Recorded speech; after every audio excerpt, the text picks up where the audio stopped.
Well, hello, fellow licensed massage therapists. This is licensed massage therapist Clyde McDade here on Financial Friday with LMT TV.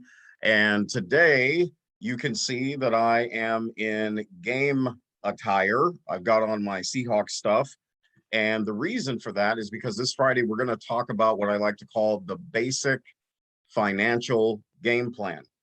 And so, listen, disclaimer, you simply want to use this information to get in front of a, certified public accountant, bookkeeper, financial planner, someone who's licensed and trained who can help you deep dive more into these areas we're going to talk about today. Okay.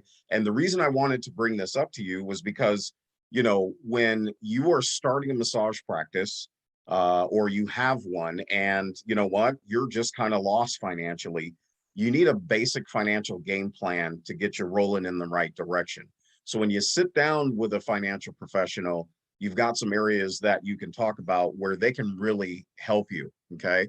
And so let's look at these areas. And before we do that, I got a question for you. Did you know that according to the Bureau of Labor and Statistics, which word I can't say, the average LMT income in the United States is actually $47,180 a year, and some make less. The national average of all occupations, however, is 57,490, which means that's about a $6,000 a year gap. Okay, so it's a nice way of saying that on average, us licensed massage therapists make less than all the other occupations. Okay, at least somewhat good paying ones. The point is this: is that we can make more because remember I talked about value, right? And thank you Thursday yesterday. So we want to start tipping the scales of what we earn in a better direction. Because remember, if you're making more money, you can do more of what you love, give more, things like that, right? All right. So how do you do that?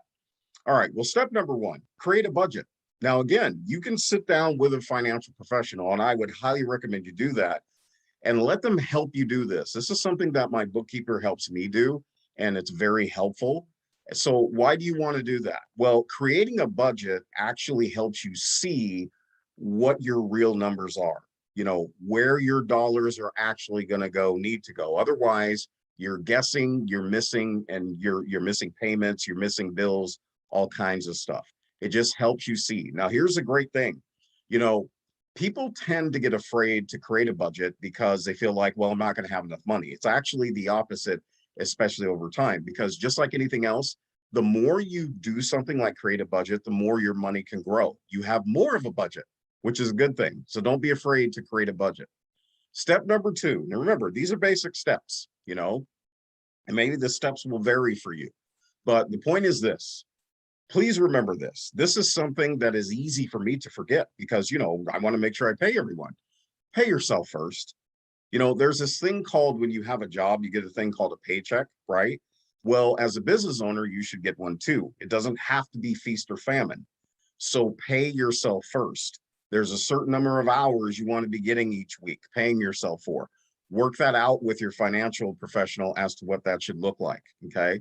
And like if you're starting low with only paying yourself 2 hours, 4 hours, or what have you, the goal is to get that higher 20, 30, 40 hours, right? All right. Step number three, save money. I'm not going to give you a percentage. That's something you really should sit down with your financial pro and you guys work that out. Let them advise you on what that should be. But you want to be saving a certain percentage. I have it set up to where when money comes into my business account, it just saves on its own. I don't do it. I let it happen automatically, but I'm saving money. Okay. So save money because you're going to need that for different things, continued education, supplies, what have you. Okay. Now, step number four, schedule a finance review. You know, uh, each quarter, month, I'm trying to remember here. The point is this: I have an ongoing meeting with my bookkeeper. Why is that? Well, she is going to sit me down and let me know what my financial performance and status is, right? After a certain period of time. So I can see where I'm hitting opportunities for making revenue and where I'm missing opportunities. what the expenses are and which ones I need to either eliminate completely or lower. Okay. So if you do a financial review, you're going to see where you're actually at and where you can go. In fact, you're going to be able to see where you're stuck financially. Now, this is important because, you know, seeing where you're stuck financially is better than sticking your head in the sand financially, right? You know, just because you don't look at it doesn't mean it's not real. Okay. So I want to encourage you as a licensed massage therapist, fall in love with the numbers, follow these steps. Okay. And don't do it by yourself. Get in front of a bookkeeper, financial planner, or an accountant and really take a look at what's going on. Because I will tell you something, it's real fun to discover that you're doing real well in certain areas, right? It's also equally fun to discover where you're stuck so you can get free. All right. So look, that's the end of Financial Friday. I hope you guys have enjoyed these lessons this week.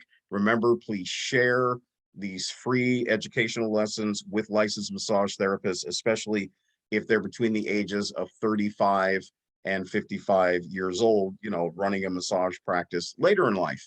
This is Clyde McDade, licensed massage therapist, and we will see you next week. It is a pleasure as always working with you guys. Thank you very, very, very much.